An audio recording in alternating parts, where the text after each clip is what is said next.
Hey there, Mr. Redder here. Welcome back to another episode of r/Entitled People Stories. Our first story we'll be reading today. Boss tries to give disciplinary action for working too hard. After that, am I the jerk for saying I wouldn't be playing mom with my ex's affair baby? And after that, noisy neighbor destroying packages. Now for every thumbs up this video gets, one Karen does not get to destroy anyone's package. Why destroy it when I can just take it? So please smash that like button and subscribe and turn on notifications for new stories from Reddit every single day. Boss tries to give disciplinary action for working too hard. Midway through my career, I found myself working for the most prominent private college in my state. I was in the IT department and was in charge of maintaining a few servers and all of the technology in classrooms. Every summer, we would receive our budget for the year, and the part of the budget I managed was spent mostly on upgrading the audio and visual presentation systems in the classrooms, and most of that work had to take place during the summer. This is fine, normally, but our college administration had created a ticking time bomb for me a few years before. They had decided to spend about $100,000 on a few classrooms, but did not allocate any money in our budget to replace that equipment when it would eventually fail. I had been there for 5 years, and now that equipment was starting to fail. Increasing our budget was not an option, despite faculty growing to depend on the equipment in these spaces. I was left to figure out how to make the same budget replace all of the equipment in those spaces, as well as the normal set of classrooms that would need to be upgraded elsewhere. Fine, I was up for the challenge. I had to simplify and purchase more value brand of equipment and do extra work to cut corners. A couple of weeks of shipping delays for the majority of the equipment saw me with roughly 1 month to rip out, replace, rewire, and configure around 15 classrooms, as well as update and test all of the existing classrooms within about a month before the semester began. Realizing the amount of work ahead of me, I began working. I came in every day of the week for 28 days straight, working 8 to 10 hours to ensure that when the semester began, the professors would have working equipment. I was salaried, so I did not have to clock in. This gave me the freedom of scheduling work as little or as much as required. I worked myself sick and was literally sick at the end of the 28 days. My supervisor was a guy we recently hired. Let's call him Gus. Near the beginning of the semester, while testing equipment, I realized that the audio driver in a common model of computer we have in the classrooms was corrupted. Investigating it, I realized that the computer manufacturer had corrupted drivers on their web server where we downloaded it from.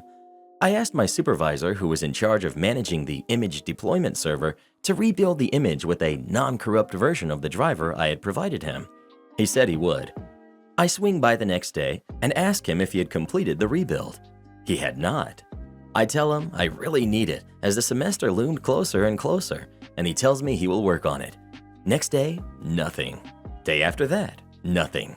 Finally, he figures it out and I continue my work. He must not have liked being pressured, and perhaps the perception that he was incompetent. He must have gotten to him. He decides to power trip and call me into his office and ask why I was working so much.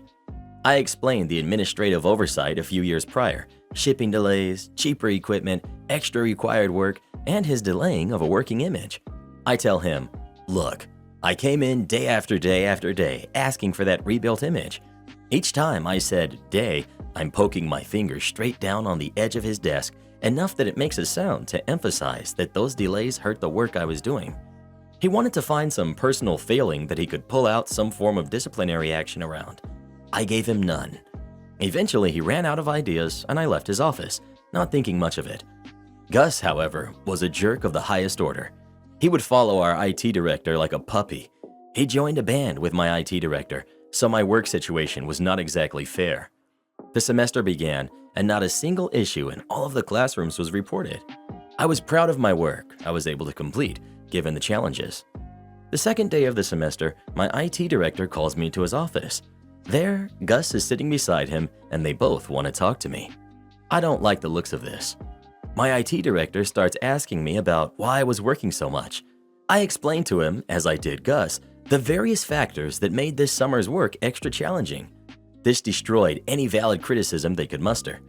Gus goes on to say that he innocently inquired about my work and that I became violent, talking about the gesture I made on his desk, illustrating his failure to do his work in a timely manner. I demonstrate exactly what I did on the IT director's desk, to show how ridiculous this claim was. My IT director wanted to exert his authority, and they would not stop until they had something to discipline me with. Nothing I would say would change the result. I was to be in trouble for whatever transgression they imagined up in this meeting. I make sure to point out how long it took Gus to do the small task that I depended on, knowing I could have completed it in about an hour. He was incompetent. My IT director then alludes to the fact that I should respect Gus more, as he is my supervisor. Forget it, I think to myself. I then tell my director, "It is as if Justin Bieber was trying to teach you about music theory. It's only going to upset you." This sudden, sharp, and in my opinion, hilarious comparison was too funny. Both Gus and my IT director immediately laughed, even though Gus was subject of this insult. Once they had stopped laughing, my IT director put on a more serious tone. He says that I could manage my time better, despite the unique circumstances of this summer's work. His voice gets really soft and slow while he's talking to me now. This is a trick he forgot he told me that he uses in arguments to make the other person seem like they're out of control. It's condescending, as if spoken to as a child, and now he's using it on me. He tells me that he wants me to take some time management class, also to take a couple days off and think about it. I just want you to think about it. However, he's going to need my keys and badge. Cue malicious compliance. At this point, he has provided me enough evidence that this is not a job I want to stay at. The absurdity of working so hard and for 28 days straight on salary with no extra pay and to be rewarded with a disciplinary action was too much. That in that moment I had thought about it. Without saying anything, I hand over my badge. I took all the many keys off of my keyring and set them on his desk. I have thought about it. I tell him in the exact same soft and condescending tone he used with me. And you can keep the keys and badge, I told him with the biggest wry smile on my face. I then walk to my office. He follows me, and I notice his eyes become glassy, as if he was hurt by the situation unfolding before him. He expected me to capitulate and accept his punishment for a job well done. He kept saying, "I just want you to think about it," with each time becoming increasingly desperate, and I kept repeating, "I have thought about it." He disappears back to his office with his little minion, Gus, to discuss damage control. I quickly pen an email to all my other coworkers letting them know I was leaving and that I enjoyed working with them. I had to work quick as I knew they would shut down all my accounts very quickly. I packed up my personal effects and left. Gus and my IT director offered to help me, trying to walk back the situation with some small gesture of goodwill, but I was gone. I had been there for 5 years, but I was willing to walk away the moment he tried to treat me so poorly. I found out a little later that the week before I left, a programmer we hired left after he treated her poorly too. I was not aware of the reason she left when she did, but our office manager shared that she quit abruptly like me, without anything lined up given his behavior. About a year later, I hear from the office manager that the IT director had left. Rumor is he was primarily working for another company while in his office at the college, effectively double dipping or making money for 2 jobs while only doing one. He had been caught doing so and was warned by the administration to stop. He opted to leave instead of owning up to his own dubious behavior. My only regret is that I didn't leave that job sooner. Am I the jerk for saying I wouldn't be playing mom with my ex's affair baby? My ex-husband and I divorced 4 years ago because he cheated. He had an affair baby, Juniper, who's 3, with the other woman, but Juniper's mom ended up passing. Aside from my ex-husband and his family, she doesn't have anyone else because her mom grew up in the system. He and I have 4 kids, Joshua, who's 20, Cassidy, who's 16, Nate, who's 11, and Jacob, who's 8. When we divorced, Joshua cut him off, and Cassidy followed him soon after. They don't visit him anymore, and they've never met Juniper. He has always blamed me for that because I kept his kids away. He might be an awful husband and partner, but he's an awesome dad, I'll give him that much. Nate and Jacob still visit him, and they're close with the baby. I tried once to take the 3 of them out when she was younger, but it wasn't for me.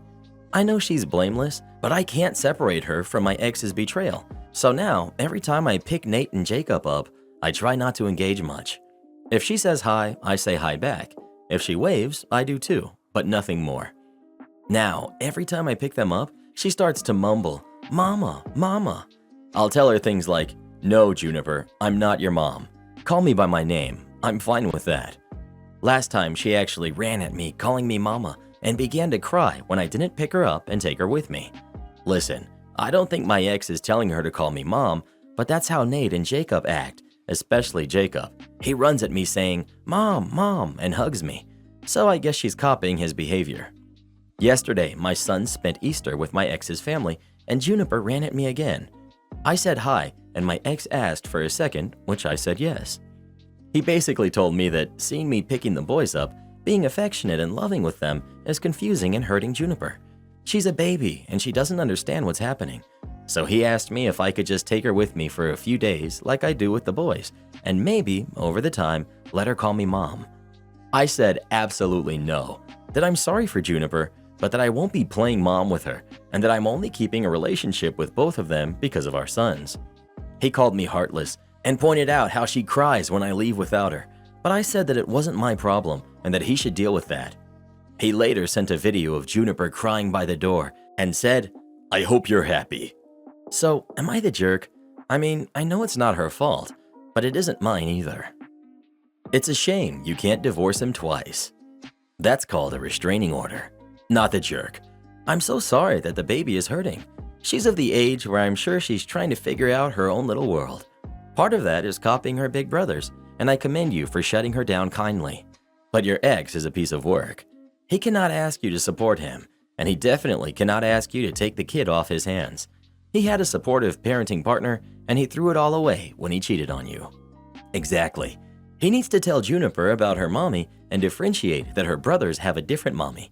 Juniper is innocent in all of this, but OP is not obligated to parent her as she is not her mom or stepmom. I can't believe the ex is trying to guilt trip her with a video of Juniper crying. Such manipulative behavior. He messed up by having an affair and one that resulted in having a kid. He needs to parent Juniper and not force his ex to play mom because Juniper's mom has passed. Noisy neighbor destroying packages. I have lived in the unit I'm in for about 2 years.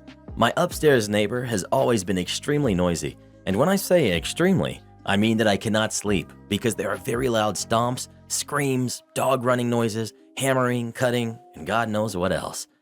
I've made several complaints to the administration, and after months of zero results and my health and job performance starting to be affected, I contacted the unit owner directly. The noises ceased for the most part, at least at night when I sleep. According to the administration, this neighbor is supposed to take meds and often doesn't, which triggers strange behaviors and is the reason why he has a service dog, which I have multiple times seen being mistreated and yelled at by him. He also is known to the police and has gone to court for crimes. One day, doing who knows what in his unit, he did something that caused a leak so bad that it ruined my bathroom ceiling, my kitchen, and my bathroom fan. It also leaked to the unit below me. That's how much water there was. I've been trying to coordinate with the owner of the unit to have that fixed, but that is also taking time. Because I've been communicating with the owner to have him stop making noises and stop doing things that cause massive leaks, I believe this neighbor started to dislike me, much like he does everyone else in the building. He's threatened people, yelled at, and mistreated some of them as well. The suspicion that he doesn't like me became a concrete fact after another neighbor pulled me one day to tell me something. I had ordered something online a few days prior, and the package arrived completely smashed. I spoke to the company that sent it, and they sent me a new one. I thought it had just been an accident, but what the neighbor told me is that he saw my upstairs neighbor stomping on it. He saw it with his own eyes.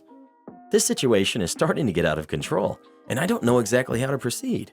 Should I speak to his owner? To the administration? The police? File a lawsuit? Any advice is welcome. Thanks in advance. File a complaint with the police. Damaging mail is illegal.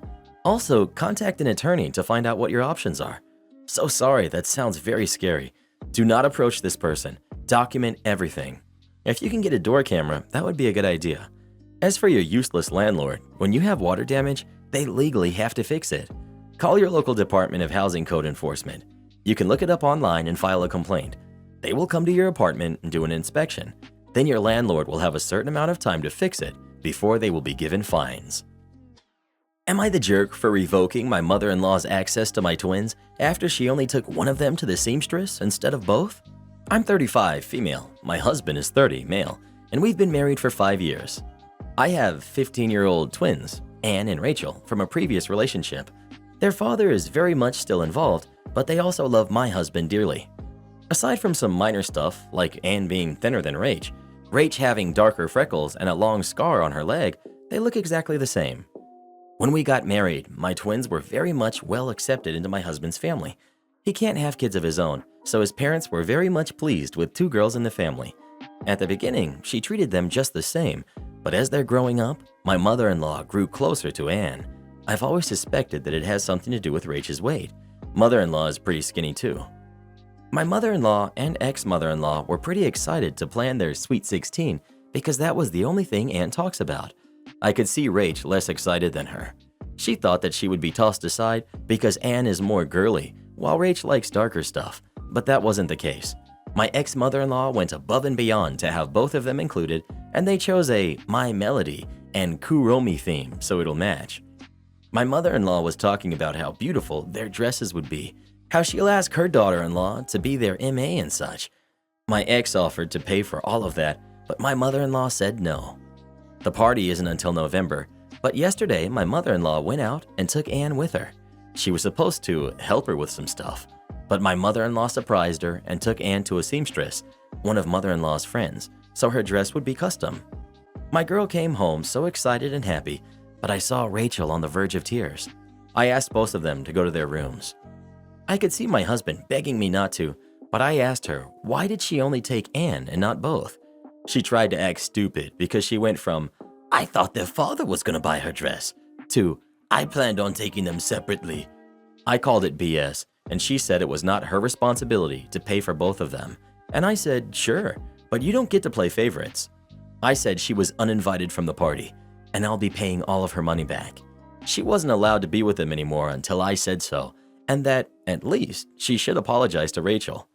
My husband took my side, and my mother-in-law left my house crying. After she left, I called Anne down and told her that my mother-in-law won't be coming to the party and that her custom dress was canceled. I explained to her why, and she understood just fine. She even said sorry to Rach. My father-in-law called us and said that I was so wrong because they're 2 different girls and shouldn't be treated like one. He tried to berate me, but I just hung up. Am I the jerk for that? I know they're different, but is it wrong that I don't want my mother-in-law to exclude Rachel? Not the jerk, and thank you for sticking up for your daughter. Rachel is going to remember this. Your father-in-law is right. They are 2 separate girls and shouldn't be treated as one. But that doesn't mean one gets a custom dress and the other doesn't.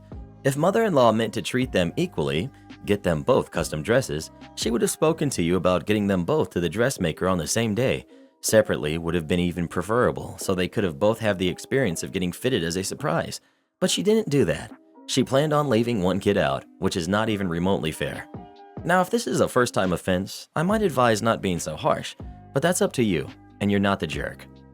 Right? If money was an issue, she could have talked to the parents about splitting the costs, so both girls could get custom dresses. If that didn't work, then find a different thing to do that is inclusive and in her budget. Instead, she played favorites, hurt the feelings of her other granddaughter, and damaged her relationship with both. OP was absolutely in the right. It's incredibly rude to pick one grandkid over the other. It's so cool that the chosen sister got how crappy that behavior was and moved to make it right with her sister. Parents are guiding these girls right. Also, way to go husband, backing up his wife. I can't tell you how many times I've seen people get treated like crap by their in-laws and the spouse doesn't do anything to stand up to their parents. This guy gets it. Seriously, these parents are rock stars. You're the jerk. You spoiled everyone's day and possibly week or months to throw a tantrum and ban mother-in-law from your grandkids in the party. There's plenty of time before November to buy a second custom dress. I can think of several ways it could have been handled tactfully, and Rachel could have been taken to the dressmaker the next day. You could have just said, "Thank you," when mother-in-law said she was going to take the girls separately and then work out who pays. You're the jerk. People do bond differently with different kids because some personality combinations gel more than others. Yet, you immediately assume it's about the weight because you're superficial. Everyone doesn't have to be treated the same, just like your kids might have a favorite grandma or aunt. As long as mother-in-law is not being mean to Rachel, you need to back off and stop trying to control and rule over everyone like a dragon. You have no idea if she was going to get Rachel a fitting later. You could have explained you thought it was unfair. Everything doesn't have to be met with anger and banning people. Try discussion and understanding. Well, who do you think is the jerk? OP or mother-in-law? Please let us know. Am I the jerk for telling my son's teacher to buzz off when she tried to force me to invite 24 kids to his birthday party? I got a call from my son's teacher today. He's 6. Let's say her name is Miss Goldbaum. She says, "Hi, are you Al?" Fake name, father? I say yes and ask if everything is okay. She tells me that she understands he's having a birthday party and that he invited a few of his friends from class, but not everyone. I said yeah, there are a few kids in there that he has problems with, and also I don't think we can really handle hosting 24 kids and their parents.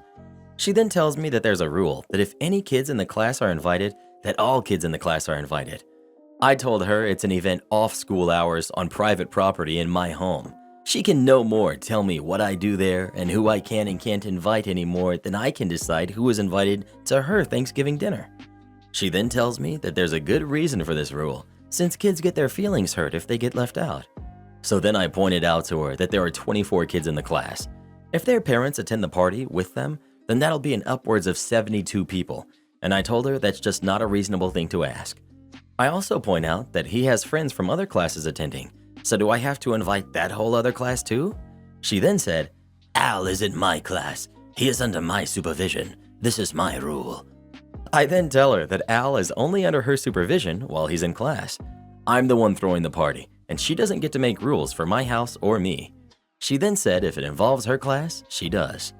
After a bit of back and forth on this, I lost my cool. I said, "Lady, it's pretty clear that you're used to bossing around kids who have to listen to you, and that you don't seem to understand that your little fiefdom ends at the end of the school day and doesn't go further than schoolhouse gates. I'm not a 6-year-old in your class. I'm a 38-year-old union electrician planning a private event in my own home, off school hours. If you think you're the one to make the rules for me, in my home on which I pay the mortgage on, you can go forget yourself, and there isn't a darn thing you can do about it." She then kind of stammered, and I ended the call. My wife agrees that the school has no business telling us who we can and can't invite into our home and that they don't make rules for our house. However, she says I went too far in telling Miss Goldbaum to go forget herself. I am very comfortable with telling her that she has no right to tell us who we can and can't invite into our home and that it's crazy I might have to invite up to 72 people for my son to have any friends from his class to attend.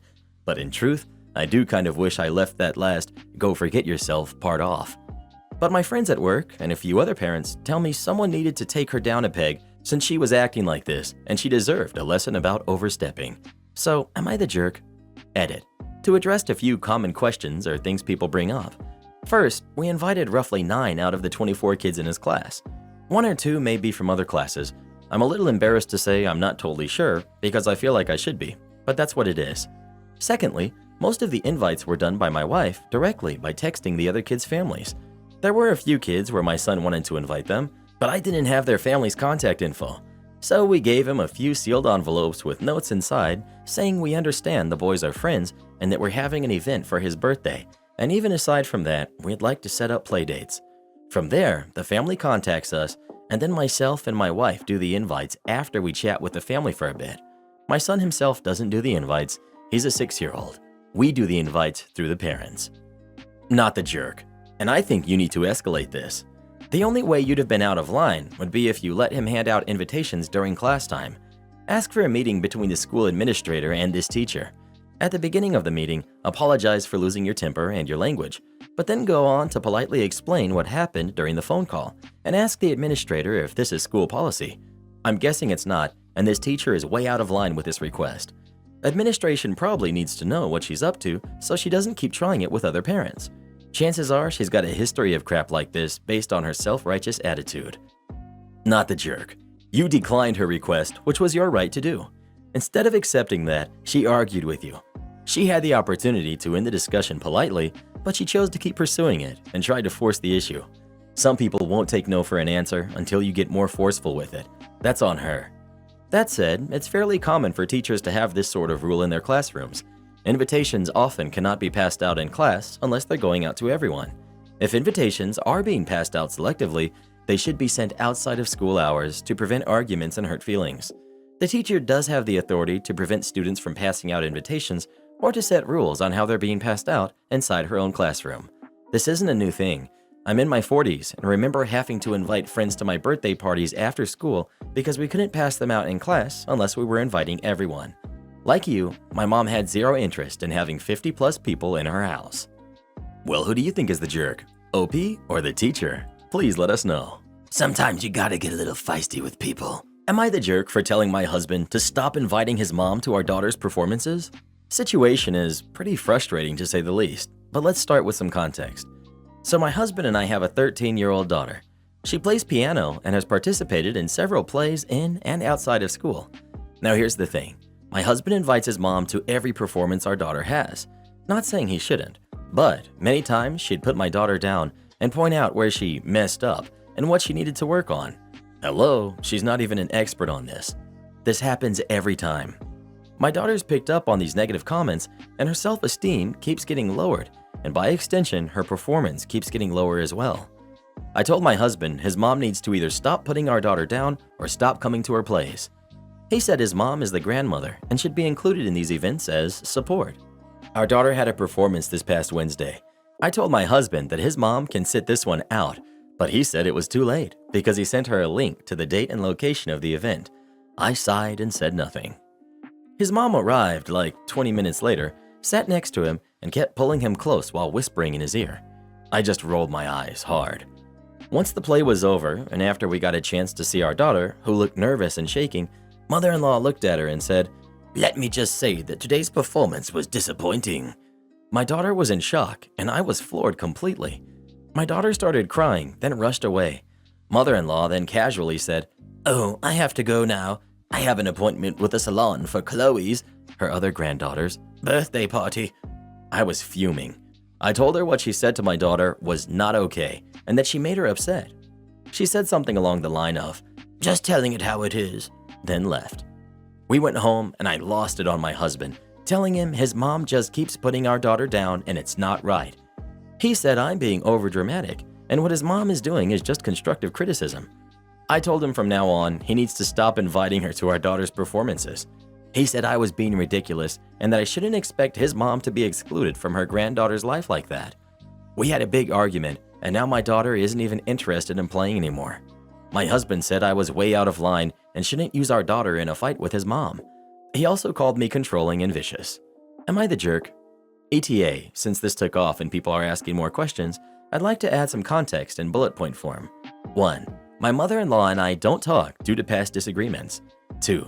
Mother-in-law is uncomfortable with the concept of playing piano and thinks that my daughter is wasting time and getting distracted with zero benefits since she and my husband want her to become a doctor. My daughter doesn't want to be a doctor, but that's an argument for another time. 3. My mother-in-law thinks I'm wasting my husband's money because I enrolled my daughter in piano classes, have been since she was 9. 4. My husband told me he'll keep inviting his mom over and over again until I learn to stop using our daughter as a tool to fight his mom with. Believe me, I'm not. Remove your husband from receiving the information on your daughter's activities. He is the same as his mother. He doesn't see anything wrong because that's how he was raised, and I'm willing to bet her other granddaughter she was going to see is the daughter of your husband's golden child sibling. Next time your husband does anything, put a dish in the sink, go into the bathroom, goes out of the car, tell him each time he's doing it wrong and a disappointment. But honestly, I would refuse to be in a marriage where my husband thinks nothing of how his daughter is treated. I would not want my daughter to be around that, and at 13, your kid is able to voice who she wants to be around. Not the jerk. Not the jerk. I would really consider a divorce from this man. He clearly is a bad husband and an even worse father. Do whatever you can to get away from both of them, because it isn't going to get any better. Am I the jerk for expecting my sister to reimburse me for my son's suit? I, 38 male, am a father to 2 boys, Andrew, who's 14, and Marshall, who's 12. Yesterday, my parents held an Easter gathering at their house. Me, my parents, and my 4 siblings and their kids were all invited. Marshall told me that he was planning on wearing what he wore to church to my parents' place, a suit and tie. My wife and I reminded Marshall that everyone was going to be dressed more casually, but he said he didn't care. I wasn't too surprised because Marshall has always been kind of a sharp dresser. All of my siblings and their kids were there when we arrived, including my sister Sarah, who's 44, who I never really got along with. Her twins, who are both 16, and daughter, who's 14, were also there. Sarah spoils her kids rotten, and they've always been super bratty because of that. Every family gathering, they're always pretty rude to their cousins and they always act super entitled. Unsurprisingly, Sarah's kids were relentlessly picking on Marshall for choosing to wear a suit when almost everyone else was dressed more casually. I could tell it really bothered Marshall, but he did his best to not let it get to his head. He did his best to ignore them, and he just hung out with Andrew and his cousins that he gets along with. At around 4:30, we all gathered for dinner outside. Sarah's kids kept picking on all of their cousins the whole time, but especially Marshall, because of his choice to wear a suit. Again, he did his best to ignore them, but I still felt really bad. For dessert, my mom made strawberry and chocolate milkshakes for everyone in 2 large blenders that she had. When everyone there was done, there was still about a half blender of chocolate milkshake and a quarter blender of strawberry. Sarah's kids decided it would be funny to dump them on Marshall and ruin his suit, so that's exactly what they did. Poor Marshall was super embarrassed afterwards and ran away crying. My wife went to go chase him and calm him down. I had enough at that point, so I grabbed Andrew and left. I sent Sarah the dry cleaning bill and told her that I'm expecting her to pay it, and that if the dry cleaners can't fix Marshall's suit, then she will have to reimburse me for the suit, along with the dress shirt and tie as well, because she acted like it was no big deal that her kids decided to bully Marshall for no reason. She then told me that she doesn't think she should have to reimburse me and that I'm a terrible father for having my son wear a suit to a casual gathering. I blew up at her, telling her that she has no business in saying how my son should dress and that she needs to learn how to discipline her bratty kids and that she needs to stop spoiling them. I do feel that may have been uncalled for. My parents and all of my other siblings are on my side, believing that Sarah should reimburse me, but they do believe that I should have had Marshall dress more casually. I disagree though, because there's nothing wrong with Marshall wanting to look his best. Am I the jerk? Edit. I'm not going to leave any more comments for now, but thank you all for commenting. I saw a lot of comments saying how I should have directly intervened more and prevented the bullying, which I failed to do so. So my wife and I apologize to Marshall for that. I'm also going to teach Andrew and Marshall how to defend themselves if something like this happens again, as well as stand up for them more. I have also told my parents and all of my other siblings that I will not be attending any more family gatherings if Sarah and her kids are invited. That is, until she pays for the suit and her kids' behaviors improve. I'm also probably going to go no contact with her for a while. Not the jerk. Marshall wasn't dressed inappropriately. It was a family party on a major holiday, not a hike through the Grand Canyon. His cousins ruined his clothes on purpose. It wasn't an accident. They wanted to embarrass him and mess up his clothes. Their parents absolutely should pay to fix the problem, and if they were decent parents, they would make their kids earn back every cent. Support our channel by joining as a member today, and we'll give you a shout out in our next video. Or come watch this video next. You won't believe what Karen does in that one.